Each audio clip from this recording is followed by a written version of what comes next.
नहीं चैन गे सुन बिना तोरा देखल बेचैन हूँ मन गे आवही तोर गलिया लगहु नहीं चैन गे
कर लेना बात रे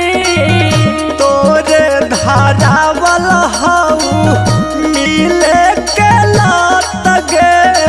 अच्छा ऐसन हो मैसेज कॉल पतू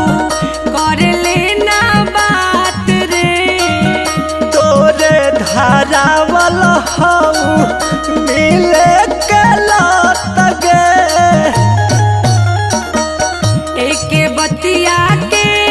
खाली करना परेश रे सावरे जानू तोहर सावरे नु भेस रे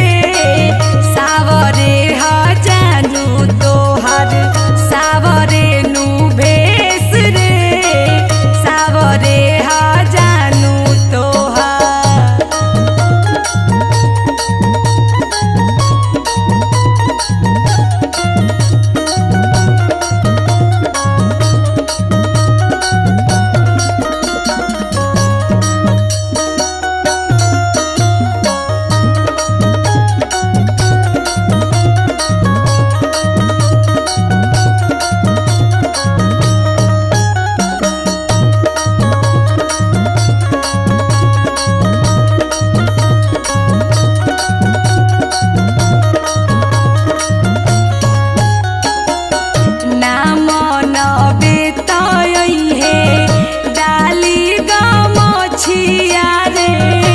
पिगोलू अतौ दुनो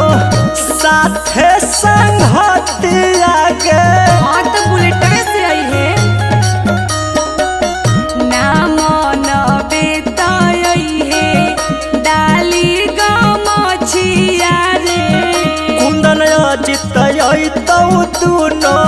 साथे संगतिया गे